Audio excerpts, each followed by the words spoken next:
In the summer of 1867, in a remote farming community outside Sedalia, Missouri, 8-year-old Timothy Caldwell became the subject of the most disturbing medical case study ever documented in the American Midwest.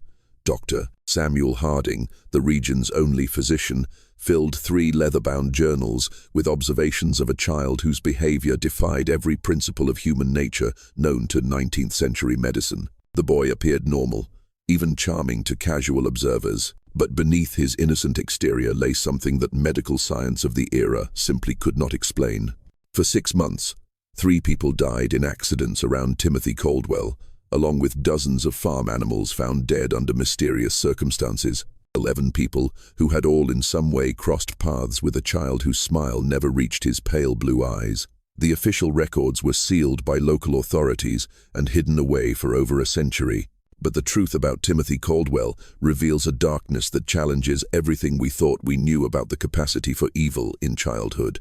Before we continue with the story of Timothy Caldwell and the terror that gripped Sedalia County, if this story intrigues you, make sure to subscribe to our channel and ring that notification bell so you never miss our deep dives into America's darkest historical mysteries. And please let us know in the comments what state or city you're listening from. We love hearing from our community of mystery enthusiasts around the world. The events that would make Timothy Caldwell infamous began not with violence, but with loss. The Missouri of 1867 was a state still bleeding from the wounds of civil war. Towns like Sedalia had sent their young men to die on distant battlefields, leaving behind widows, orphans, and communities struggling to rebuild. The Caldwell farm, nestled in a valley 15 miles south of town, had once been prosperous. James and Martha Caldwell had built their homestead with dreams of raising cattle and corn, but those dreams died with James at the Battle of Wilson's Creek in 1861. Martha tried to maintain the farm alone, but consumption took her lungs in the bitter winter of 1865. Their son, Thomas, barely 21, inherited land he couldn't work and debts he couldn't pay. When Thomas received word that his brother William had died at Andersonville Prison, leaving behind a widow and 8-year-old son, he saw both burden and opportunity. The boy Timothy would need a home, and Thomas needed help with the endless work of farming. Thomas Caldwell was a hard man, made harder by war and loss. His wife Sarah had grown sharp-tongued and bitter during their childless years. Neither was particularly suited for raising a child, especially one who arrived at their door in the spring of 1866, carrying nothing but a small cloth bag and eyes that seemed far too old for his young face. Timothy Caldwell was small for his age, with pale skin that burned easily in the Missouri sun, and blonde hair that his Aunt Sarah kept cut short to keep the lice away. He spoke little of his life before the farm, offering only fragments when pressed. His father had been a soldier. His mother had coughed blood. He had lived with neighbors for a while after she died. What struck adults most about Timothy was his politeness. He always said, "Yes, sir," and "Yes, ma'am." He never complained about work or punishment. He seemed in every way to be the model of a well-behaved child.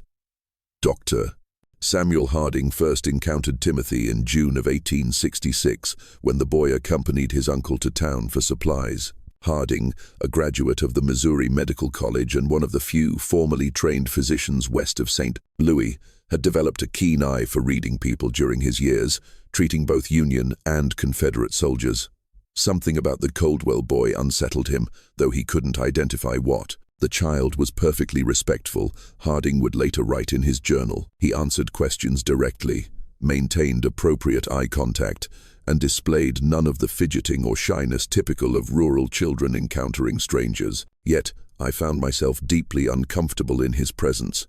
His gaze held an intensity that seemed to suggest he was studying me with the same clinical interest that I typically reserved for my patients. The farming community around Sedalia was small enough that everyone knew everyone else's business. The Caldwell farm was isolated, but not so isolated that neighbors didn't notice things.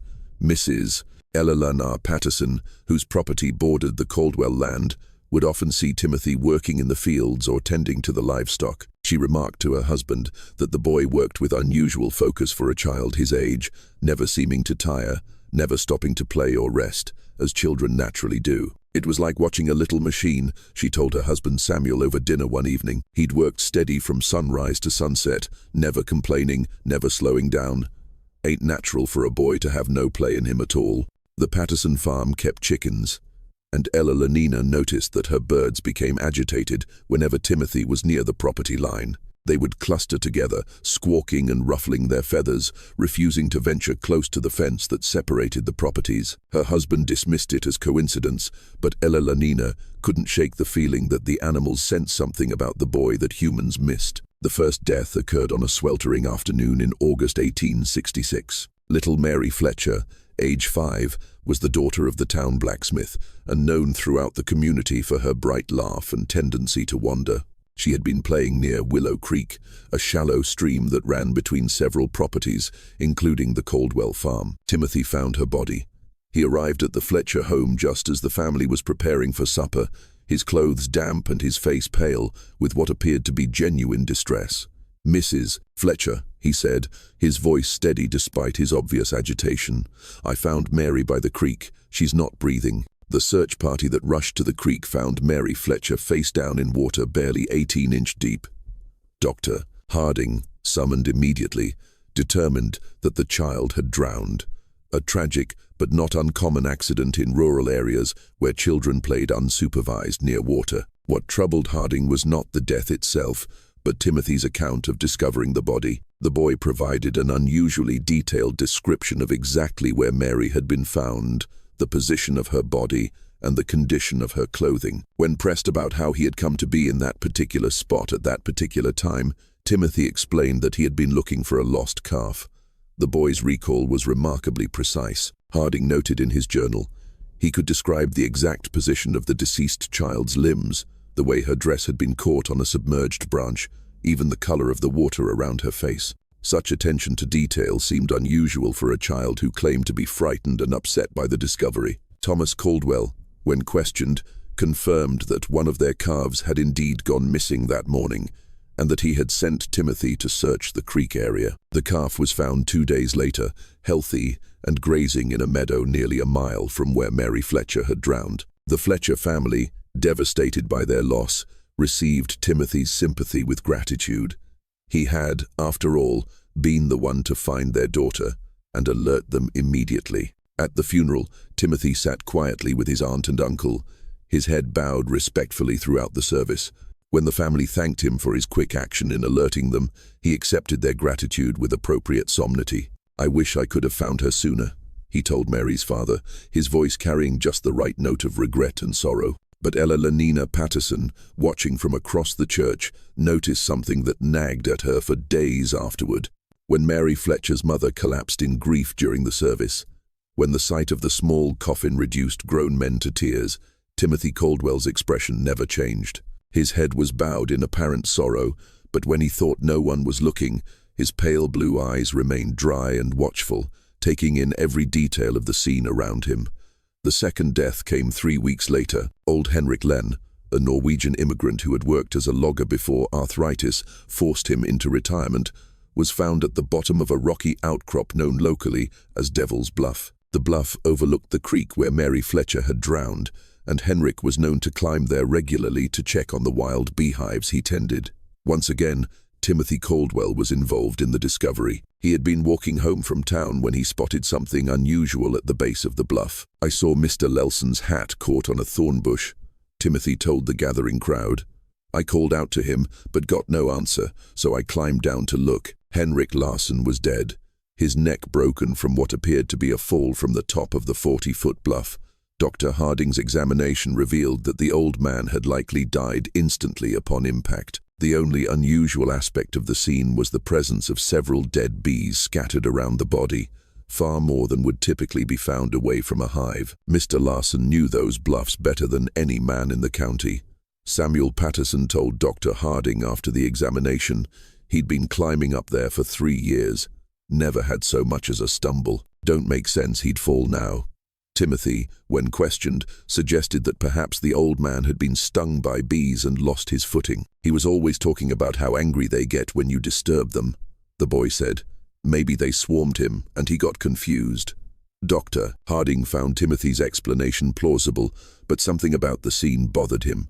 The dead bees were all clustered in a small area directly around Henrik's body. If the old man had disturbed a hive at the top of the bluff, there should have been more evidence of bee activity along his presumed path of flight and fall. Instead, it appeared as though the bees had somehow been concentrated around the impact site. When Harding climbed to the top of the bluff to examine the beehives, he found them intact and showing no signs of recent disturbance. The worker bees were active but not agitated, going about their normal business of gathering nectar from the late summer wildflowers. The third death shattered any illusions about coincidence. In September 1866, 6-year-old Jacob Mills vanished while playing in the woods near his family's cabin. His body was found 4 days later in an abandoned well nearly half a mile from where he had last been seen. Timothy Caldwell had volunteered to join the search party. For 3 days, Timothy searched alongside the adult volunteers, showing remarkable endurance for a child his age. He seemed to know the woods intimately, guiding searchers through areas that even long-time residents found difficult to navigate. When asked how he had learned the terrain so well, Timothy explained that he often explored the woods during his free time, looking for useful plants and herbs that his aunt could use for cooking and medicine. On the 4th day, Timothy appeared at the Mills cabin just after dawn. "I think I found something," he told Jacob's father, his voice heavy with exhaustion. "There's an old well about a half-mile north of here. I heard what sounded like crying." The well was partially concealed by fallen logs and overgrown brush. Jacob Mills was at the bottom, alive but barely conscious, suffering from dehydration and exposure. Dr. Harding was summoned immediately, but the boy died within hours of being pulled from the well, his small body unable to recover from the ordeal. The child had been at the bottom of that well for nearly 4 days, Harding wrote in his journal. The fact that Timothy Caldwell was able to locate him in such an obscure location raises troubling questions. How extensive is the boy's knowledge of the local terrain? What other hidden dangers might he be aware of? More troubling still was Timothy's behavior during Jacob's final hours. While the Mills family maintained a vigil around their dying son, Timothy sat quietly in the corner of the cabin, apparently praying. But Dr. Harding, positioned where he could observe the boy without being noticed, saw something that deeply disturbed him. Timothy wasn't praying. His lips were moving, but his eyes were fixed on Jacob Mills with an intensity that seemed almost scientific. He appeared to be cataloguing every detail of the dying child's condition: the labored breathing, the pale skin, the way consciousness flickered in and out. When Jacob finally died, Timothy's expression showed no grief or shock. Instead, there was something that Harding could only describe as satisfaction. After the funeral, Dr. Harding made an excuse to visit the abandoned well where Jacob had been found. The site troubled him for reasons he couldn't articulate. The well was indeed well hidden, concealed by natural debris that would have taken considerable effort to move. Yet Timothy had claimed to hear crying from this location, a claim that seemed improbable given the depth of the well and the amount of brush covering it. As Harding examined the scene more carefully, he noticed something that the initial rescue party had missed in their urgency to save Jacob Mills. Around the rim of the well, the debris had been arranged with unusual precision. Logs and branches that should have fallen randomly showed signs of deliberate placement, creating a natural-looking camouflage that would be nearly impossible to spot unless one knew exactly where to look. The implications were too disturbing to voice aloud, but Harding could not shake the suspicion that Jacob Mills had not simply fallen into the well. Someone had placed him there, and someone had carefully concealed the location until the boy was too weak to survive rescue. That evening, Harding began keeping detailed notes about Timothy Caldwell. If his suspicions were correct, the boy posed a danger to the entire community. But suspicions were not evidence, and evidence was exactly what Harding lacked. The problem was that Timothy Caldwell was by all appearances a model child. He attended church regularly with his aunt and uncle, sitting quietly through services and reciting prayers with appropriate reverence. He worked diligently on the farm, completing tasks that would challenge many adult workers. He spoke respectfully to his elders and showed proper deference to authority figures. Most importantly, Timothy had plausible explanations for his presence at each tragedy. He had been looking for a lost calf when he found Mary Fletcher. He had been walking home from town when he spotted Henrik Len's hat. He had volunteered to help search for Jacob Mills, as any concerned member of the community would do, but Harding's medical training had taught him to look beyond surface appearances. In treating wounded soldiers, he had learned to recognize the signs of men who killed not from patriotic duty or desperate necessity, but from something darker and more fundamental. There was a coldness in such men, a disconnection from normal human emotion that manifested in subtle ways: too little reaction to horror, too much interest in suffering, an ability to discuss violence with clinical detachment. Timothy Caldwell displayed all of these characteristics, but compressed into the body and face of an 8-year-old child. Dr. Harding's investigation began in earnest in October 1866. Using his position as the community's physician, he made regular visits to farms and homes throughout the area, ostensibly checking on the health of families still recovering from the hardships of war. In reality, he was gathering information about Timothy Caldwell. What he discovered painted a disturbing picture of a child who seemed to exist at the center of an ever-widening circle of misfortune. Livestock on neighboring farms had been dying at unusual rates, not from disease, but from what appeared to be accidental injuries. Chickens were found with broken necks, apparently killed by foxes, that left no other signs of predation. Pigs suffered mysterious wounds that became infected and led to death. Horses developed sudden lameness that forced farmers to put them down. Mrs. Ella Lanina Patterson confided to Dr. Harding that she had lost 17 chickens in the past 2 months. "It's the strangest thing," she said. "They're dying 1 or 2 at a time, always found in the morning with their necks broken clean. My husband thinks it's foxes, but I've never seen fox sign around the coop. And the way they're killed, it's too neat, too." When Harding examined the most recent casualties, he found evidence that supported Eleanor's suspicions. The chickens had been killed with precise force applied to specific points on their necks, a technique that required considerable knowledge of anatomy. It was not the random violence typical of predator attacks, but something much more deliberate and controlled. Similar patterns emerged on other farms. James Wickham had lost 3 calves to what he described as freak accidents, animals that had somehow managed to strangle themselves on ropes or wedge their heads in fence rails in ways that defied logical explanation.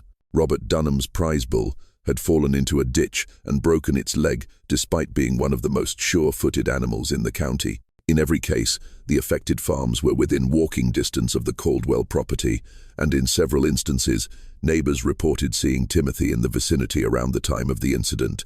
"I saw him walking along our fence line the morning before we found the calf," James Wickham told Dr.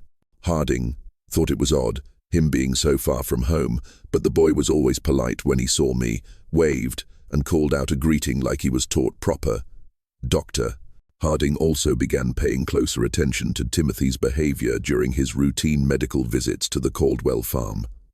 The boy was always present during these visits, standing quietly while Dr. Harding examined his aunt and uncle for the various ailments common to farming life. But Harding noticed that Timothy watched these examinations with unusual interest, asking questions about anatomy and medical procedures that seemed advanced for a child his age. "How do you know if someone's really dead?" Timothy asked during one visit, his tone casual as if discussing the weather. "Sometimes people just look like they're sleeping." When pressed to explain his curiosity, Timothy said he was concerned about being able to help if someone was hurt while he was alone on the farm. "Uncle Thomas says, I need to know how to handle emergencies since we're so far from town," he explained. The explanation was reasonable, but something about the question disturbed Dr. Harding. There was a clinical quality to Timothy's interest in death and injury that went beyond normal childhood curiosity. The boy asked about the mechanics of dying, how long it took, what signs to look for, whether people could survive various types of trauma with the same detached interest that a medical student might show when studying cadavers. During these conversations, Harding began testing Timothy's knowledge with deliberately false information, claiming that certain injuries were fatal when they were not, or that specific symptoms indicated particular conditions. Timothy never challenged these false statements directly, but Harding noticed that the boy filed away every piece of information with remarkable retention. More disturbing still was Timothy's response to Dr. Harding's stories about treating wounded soldiers during the war. While most children showed appropriate shock or sadness when hearing about battlefield injuries, Timothy listened with rapt attention, asking detailed questions about wound patterns, blood loss, and survival rates. "Did they scream a lot when you cut off their arms?" Timothy asked during one such conversation, his pale blue eyes fixed intently on Dr. Harding's face, or were they too hurt to make noise? The question delivered in Timothy's characteristically polite tone sent a chill through Dr. Harding that he would never forget. By November 1866, Dr. Harding had filled nearly 2 complete journals with observations about Timothy Caldwell. The picture that emerged was that of a child who possessed an adult's understanding of violence and death, combined with a complete absence of normal human empathy. But documentation was not the same as evidence.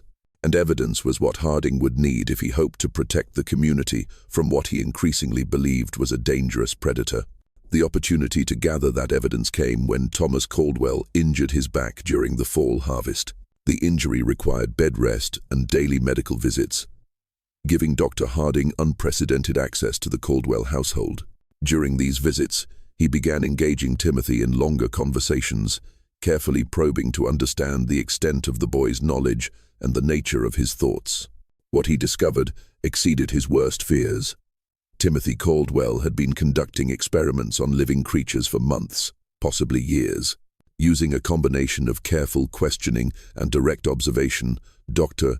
Harding determined that the boy had been systematically capturing and torturing small animals, studying their responses to various forms of injury and distress. Timothy had mentioned the cave during one of their conversations, describing it as a place where he went to think and be alone. When Dr. Harding investigated the site, he found a carefully organized collection of animal bones, crude surgical instruments fashioned from farm tools, and a series of detailed drawings that documented various experiments in torture and mutilation. The drawings were the most disturbing discovery. Rendered with surprising artistic skill for a child, they showed rabbits, squirrels, birds, and larger animals in various stages of dissection and injury. Each drawing was accompanied by notes written in Timothy's careful handwriting describing the animal's reactions, the time it took to die, and observations about which methods caused the most suffering. Subject remained conscious for approximately 10 minutes after removal of eyes. Read one notation beside a detailed drawing of a rabbit. Vocalizations decreased gradually. Movement ceased after application of pressure to throat. Dr. Harding realized that Timothy had been using the community's animals as subjects for increasingly sophisticated experiments in cruelty. The accidental deaths on neighboring farms were actually the result of Timothy's desire to test his methods on larger subjects. But the most chilling discovery was a newer set of drawings that showed human figures instead of animals. These sketches depicted children and adults in various poses of distress and injury, each accompanied by speculative notes about human anatomy and potential methods of causing harm. One drawing showed a figure that was unmistakably Mary Fletcher, the first child to die. Another depicted Henrik Lenn. A third showed Jacob Mills at the bottom of a well with detailed annotations about the effects of dehydration and exposure on the human body. Timothy Caldwell had not simply been present when these people died. He had planned their deaths, executed those plans with methodical precision, and documented the results for future study. As Dr. Harding would soon discover, the horror in Sedalia County was far from over. If this story is giving you chills, share this video with a friend who loves dark mysteries. Hit that like button to support our content, and don't forget to subscribe to never miss stories like this. Let's discover together what happens next. Dr. Harding faced an impossible situation. The evidence in the cave proved that Timothy Caldwell was responsible for multiple deaths, but that evidence had been obtained through what amounted to illegal search. Moreover, the idea that an 8-year-old child could be a calculating murderer was so far outside the accepted understanding of human nature that no court would accept such a claim. The medical science of 1867 had no framework for understanding antisocial personality disorder or psychopathy. The prevailing belief was that children were inherently innocent, corrupted only by bad influences or traumatic experiences. The idea that a child could be born without the capacity for empathy or moral reasoning was literally inconceivable to most people. Dr. Harding knew that if he presented his findings to local authorities, he would likely be dismissed as a man whose mind had been damaged by too many years of treating war casualties. The evidence would be explained away. Timothy would be defended as a traumatized orphan, acting out his grief, and the killings would continue. Instead, Dr. Harding decided to confront Timothy directly. During his next visit to the Caldwell farm, he asked the boy to walk with him to check on the livestock in the far pasture. Once they were alone, Dr. Harding revealed what he had discovered in the cave. Timothy's reaction was not what Dr. Harding had expected.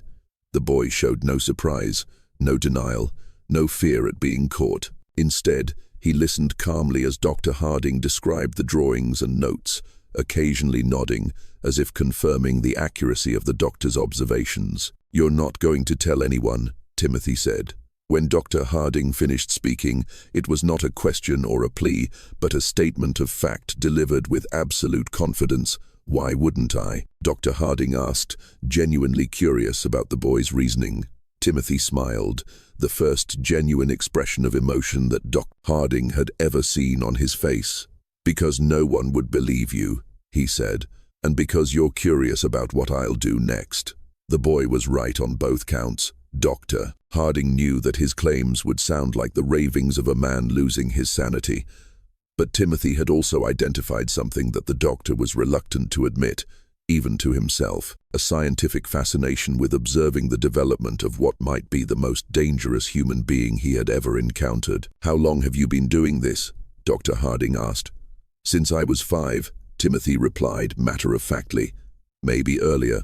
I started with insects, then mice, then bigger things. It's interesting to see how different animals react to the same treatments and the people who died." Timothy shrugged.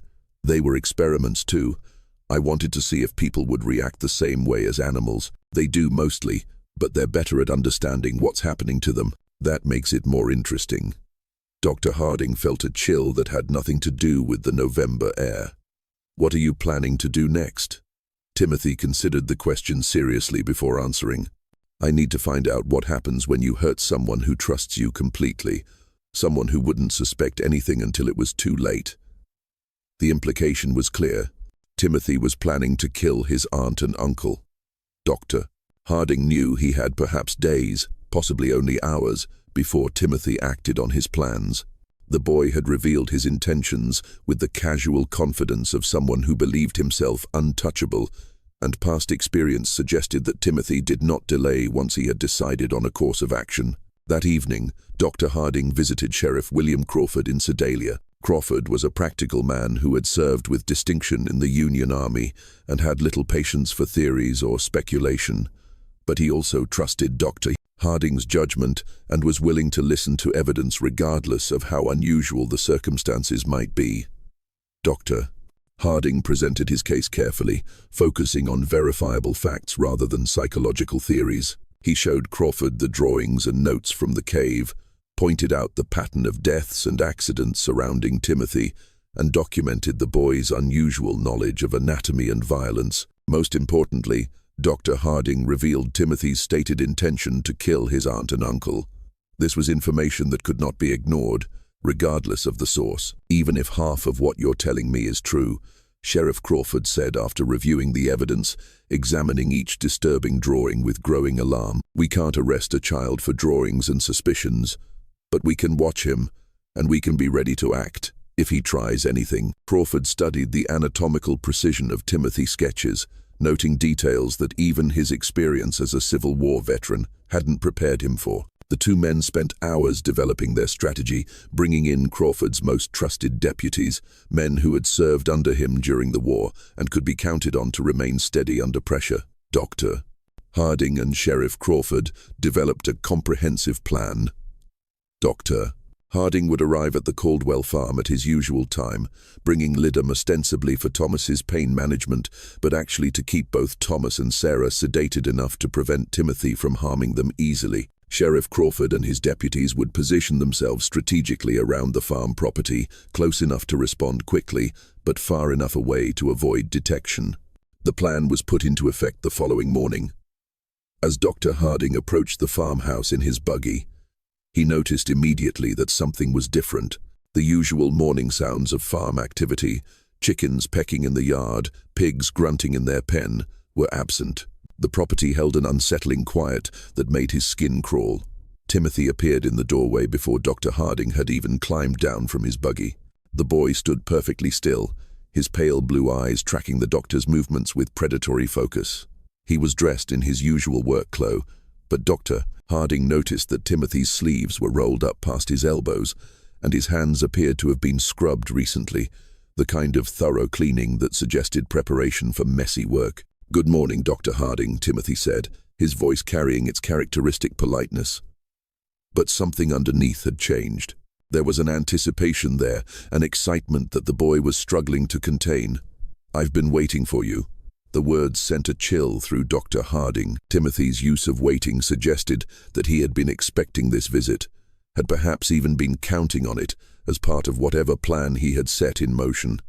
Inside the house, Dr. Harding found Thomas and Sarah Caldwell in their bedroom, both apparently sleeping peacefully. But as he approached Thomas's bed to check his condition, he noticed that the man's breathing was unusually shallow, and his skin had taken on a greyish pallor that suggested more than natural sleep. "What did you give them?" Dr. Harding asked quietly, not turning to look at Timothy, but knowing the boy was watching every move he made. "Just some herbs I found in the woods," Timothy replied, his tone innocent, but his choice of words deliberate. "There are so many interesting plants growing wild around here. Some of them have very useful properties."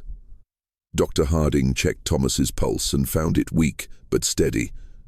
Sarah showed similar symptoms. She was deeply unconscious, but still alive.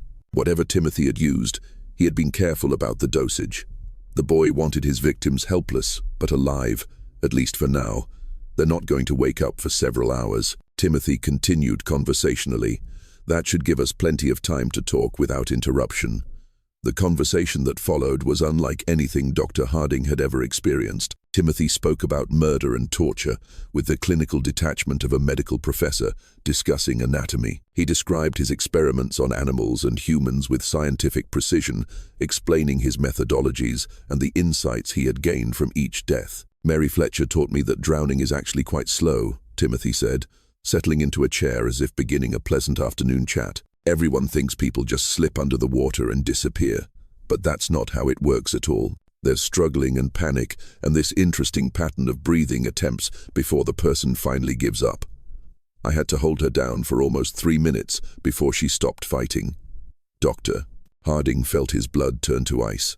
"You held her under the water?" Timothy nodded eagerly. "She was playing by the creek, and I told her I'd found a pretty stone on the bottom. When she bent over to look, I just pushed her head down and held it there. She was so small that it didn't take much strength, but she fought harder than I expected. That's when I realized that people have much stronger survival instincts than animals." "And Henrik Larsson, that was more complicated," Timothy admitted.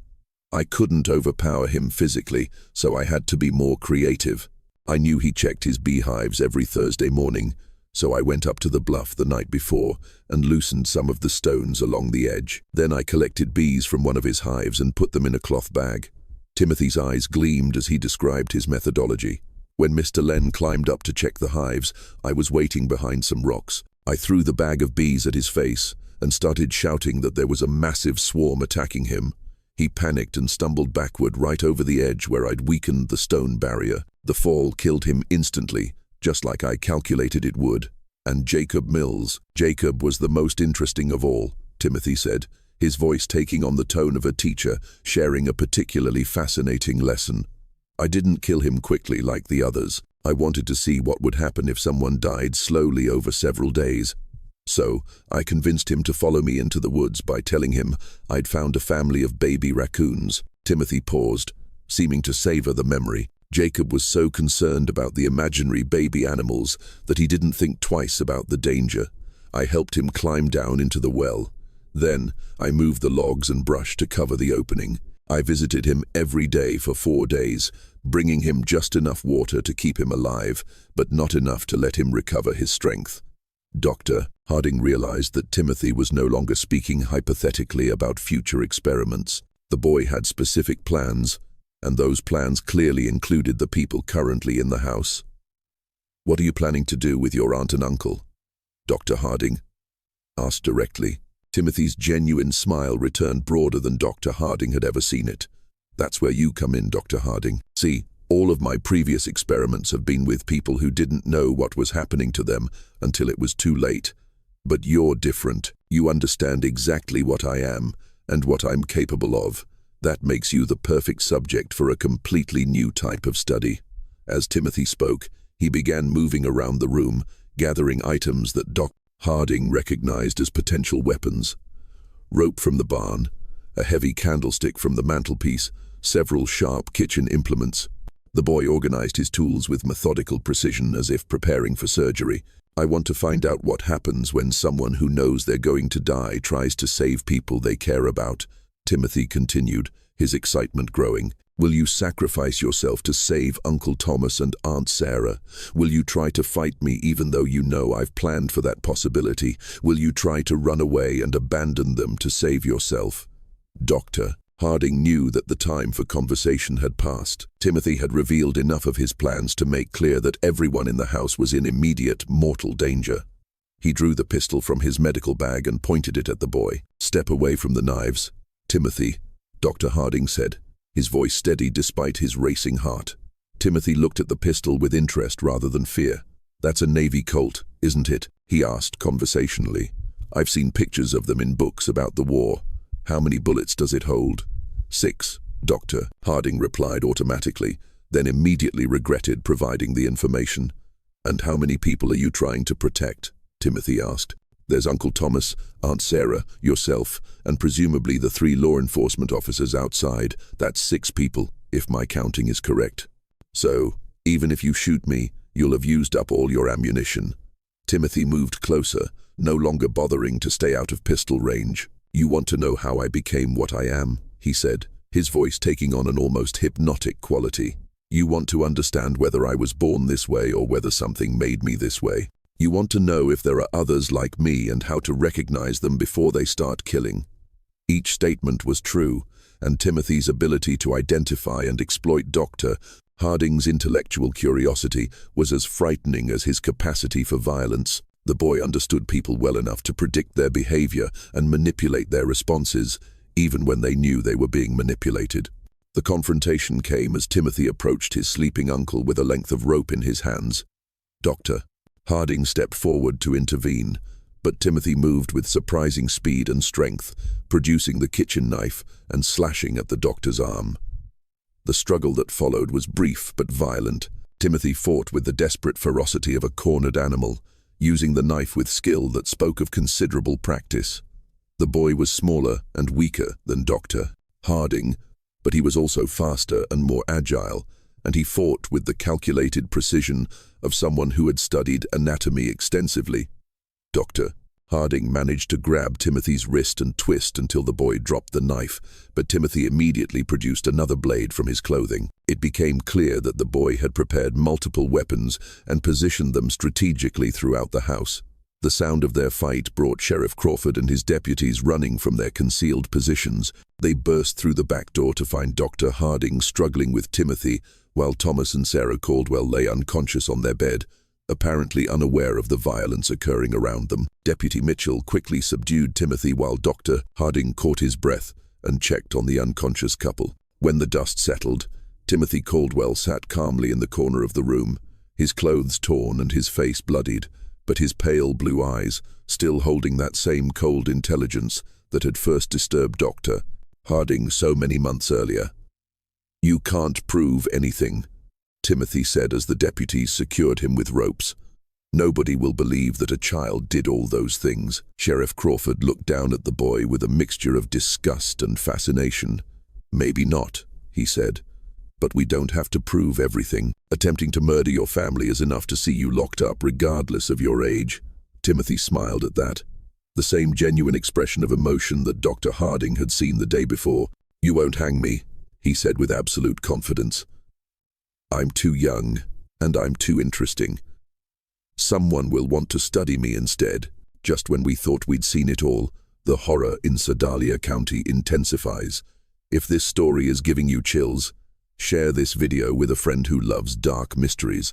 Hit that like button to support our content, and don't forget to subscribe to never miss stories like this. Let's discover together what happens next.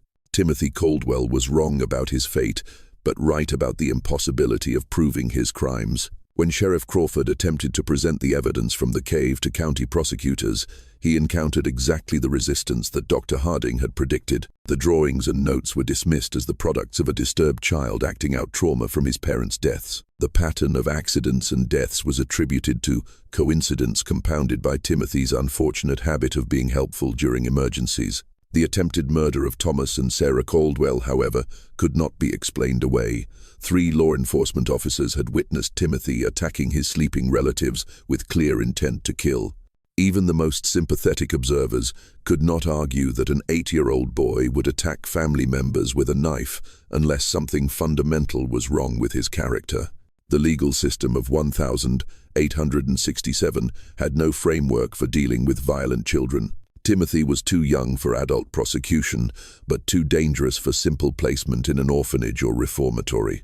The case created unprecedented challenges for Missouri's justice system, attracting attention from legal scholars and medical professionals throughout the region. After weeks of legal wrangling and consultation with experts from as far away as Boston and Philadelphia, a compromise was reached. Timothy would be remanded to the custody of the Missouri State Hospital for the Insane in Fulton, where he would be studied and treated by the most advanced alienists available in the region. The decision satisfied no one completely. Prosecutors wanted Timothy tried as an adult for murder, while defense attorneys argued that no child so young could be held responsible for his actions. Medical professionals were divided between those who believed Timothy could be rehabilitated and those who considered him incurably dangerous. Dr. Samuel Harding volunteered to accompany Timothy to the hospital and remained there for 3 months, documenting the boy's behavior and working with hospital staff to develop understanding of what they were dealing with. The resulting case study became one of the first systematic examinations of antisocial behavior in children, though it would not be published until decades after the events. Timothy adapted to hospital life with the same calculating intelligence he had shown on the farm. He quickly learned to mimic appropriate emotions and responses, convincing several staff members that he was making remarkable progress in overcoming his traumatic episodes. Timothy would cry convincingly when discussing his crimes, express remorse that seemed genuine, and display what appeared to be authentic gratitude for the care he was receiving. But Dr. Harding observed that Timothy was merely studying the people around him, learning to manipulate them more effectively. The boy had created what amounted to a comprehensive catalogue of human emotional responses, and he could reproduce these signals with remarkable accuracy despite feeling none of the underlying emotions himself. The subject displays remarkable cognitive abilities, coupled with complete absence of genuine emotional response. Dr. Harding wrote in his detailed reports, "He has learned to simulate normal human reactions with sufficient skill to deceive casual observers, but extended observation reveals the performance to be entirely artificial. Timothy understands happiness as the face people make when they want something good to continue, and sadness as the face people make when they want others to help them, but he has never actually experienced either emotion himself." Dr. Harding's evaluation also revealed the extent of Timothy's violent fantasies and future plans. When the boy believed he had gained Dr. Harding's trust by pretending to be fascinated by the scientific approach to studying human behavior, Timothy began sharing ideas for future experiments that made his past crimes seem almost restrained by comparison. He has developed elaborate scenarios for testing human responses to various forms of psychological and physical torture. Dr. Harding reported confidentially, "His plans demonstrate remarkable creativity and attention to detail, as well as a sophisticated understanding of human psychology. If he were allowed to mature and gain additional resources, he would likely become one of the most dangerous individuals in American history." The hospital records show that Timothy remained at the facility for 18 months.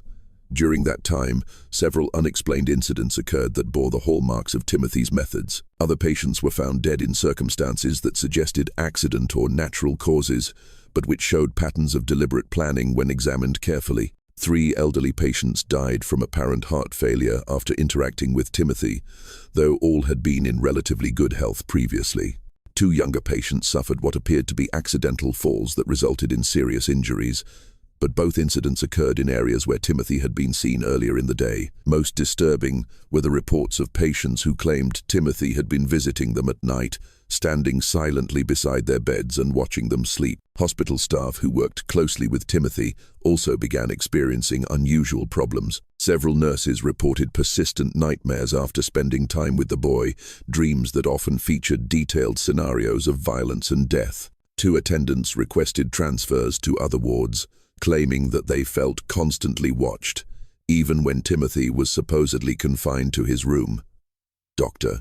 Martha Fitzgerald, who had been brought in to provide additional expertise in treating Timothy, discovered that the boy had been keeping a secret journal. Timothy had convinced one of the nurses to provide him with paper and pencil for therapeutic writing exercises, claiming that recording his thoughts and feelings would help him process his emotions more effectively. The journal appeared to contain exactly what Timothy had claimed: daily entries describing his thoughts, his regrets about past actions, and his hopes for future rehabilitation. The writing was appropriately childlike in its language and emotional content, and it painted a picture of a deeply troubled but fundamentally redeemable young person struggling to overcome traumatic experiences. But Dr. Fitzgerald's training in European psychiatric techniques included familiarity with coded communication systems. When she applied analytical methods to Timothy's journal, she discovered that the innocent-seeming entries contained a sophisticated cipher system. The decoded messages revealed Timothy's true thoughts and plans in disturbing detail. Rather than experiencing remorse or rehabilitation, he was conducting a systematic study of the hospital, its staff, and its security procedures. His goal was not merely to escape, but to use his time in confinement to develop more advanced techniques for manipulation and murder. Day 47. Dr. F believes my tears during today's session were authentic. Read 1 decoded entry. Her response pattern indicates increased sympathy and reduced suspicion. Estimate 3 more weeks of consistent performance will be required to establish sufficient trust for physical contact during sessions. The discovery of Timothy's coded journal led to an immediate tightening of security procedures and a reduction in his contact with hospital staff. But Timothy adapted to these changes with characteristic flexibility, shifting his focus from manipulation to information gathering about hospital routines and potential escape routes. In the summer of 1868, Timothy Caldwell disappeared from the Missouri State Hospital under circumstances that were never fully explained. The official investigation concluded that he had somehow managed to escape during a transfer between buildings, despite being under constant supervision by multiple guards. Dr. Harding suspected that Timothy's escape had been far more sophisticated than the official report suggested. The boy had demonstrated remarkable patience and planning ability throughout his confinement, and it seemed likely that he had spent months preparing for his departure. Evidence discovered after Timothy's disappearance suggested that he had been manipulating the facility staff far more successfully than anyone had realized. Several guards reported having made small policy exceptions for Timothy in the weeks before his escape, allowing him slightly longer exercise periods, providing him with additional reading materials, making minor adjustments to his daily routine that individually seemed harmless, but collectively may have created opportunities for escape. He spent a year and a half studying that facility and its personnel. Dr. Harding wrote in his final report on the case. By the time he made his move, he understood the psychology of every person who worked there better than they understood themselves. His escape wasn't an act of desperation. It was the culmination of a carefully executed plan. In the months and years following Timothy's disappearance, Dr. Harding began collecting reports of suspicious deaths and accidents throughout the Midwest. Many of these incidents bore hallmarks that seemed consistent with Timothy's methods: carefully staged accidents that resulted in death, evidence of systematic torture of animals, and the presence of a child who seemed unusually helpful and emotionally mature. The challenge was that Timothy would now be older, potentially strong enough to overpower adult victims, and certainly sophisticated enough to avoid the mistakes that had led to his original capture. His time of intensive study in human psychology, combined with his natural intelligence and complete lack of moral restraint, had created something unprecedented in American criminal history. Dr. Harding spent the remaining years of his career tracking these reports and attempting to develop a comprehensive understanding of what Timothy Caldwell represented. His private journals, discovered after his death in 1891, contained hundreds of pages documenting cases that might have involved Timothy, along with theoretical discussions about the nature of evil and the possibility that some individuals might be born without the capacity for moral reasoning. The broader implications of Timothy's case continued to influence discussions about criminal justice, child psychology, and mental health treatment for decades after his disappearance. His ability to deceive trained professionals raised uncomfortable questions about the reliability of psychiatric evaluation, while his manipulative skills highlighted the potential dangers of assuming that all children are inherently innocent and redeemable. The Caldwell farm was abandoned after Thomas and Sarah recovered from their ordeal. Neither could bear to remain in the place where they had unknowingly harbored a killer for nearly 2 years. The property eventually reverted to the county and was sold to developers in the 1892, but local residents avoided the area for decades afterward. The cave where Timothy had conducted his experiments was sealed by Sheriff Crawford shortly after the boy's arrest, but the location was never forgotten by those who knew of its significance. Local legend claimed that the cave was cursed and that animals would not graze in the surrounding area. Dr. Harding's journals were donated to the Missouri Historical Society in 1923 by his daughter, who felt that the scientific value of her father's observations outweighed concerns about the disturbing nature of the content. The journals remain in the Society's archives, available to researchers who can demonstrate legitimate academic interest in the development of psychological understanding. Thomas and Sarah Caldwell never spoke publicly about their experience with Timothy, but both lived under assumed names for the remainder of their lives, apparently fearing that the boy might someday return to finish what he had started. Sarah died in 1889, and Thomas followed in 1894. Neither ever had children of their own. In his final journal entry, written just days before his death in 1891, Dr. Harding reflected on the broader implications of Timothy's case. "I have spent 24 years trying to understand what Timothy Caldwell represented, and I fear I have reached a disturbing conclusion. Timothy was not an aberration. He was a glimpse into what human beings might become when stripped of the moral and emotional constraints that we consider fundamental to our nature. If he survived to adulthood, then somewhere in America there walks a man who understands human psychology better than any trained professional, who can manipulate people with supernatural skill, and who views the rest of humanity as nothing more than subjects for experimentation. This mystery shows us that evil can wear the face of innocence, and that our assumptions about childhood and human nature may be dangerously naive. The case of Timothy Caldwell forces us to confront uncomfortable questions about the nature of moral development and the possibility that some individuals may be born without the capacity for empathy or conscience that we consider fundamental to humanity. What do you think of this story? Do you believe everything was revealed, or might there be more to Timothy Caldwell's fate than the official records suggest? Leave your comment below and let us know your thoughts about this disturbing chapter in American history. If you enjoyed this tale and want more horror stories like this, subscribe, hit the notification bell, and share with someone who loves mysteries as dark and complex as this one. Remember, the truth is often more terrifying than fiction, and history holds secrets that continue to challenge our understanding of human nature. See you in the next video.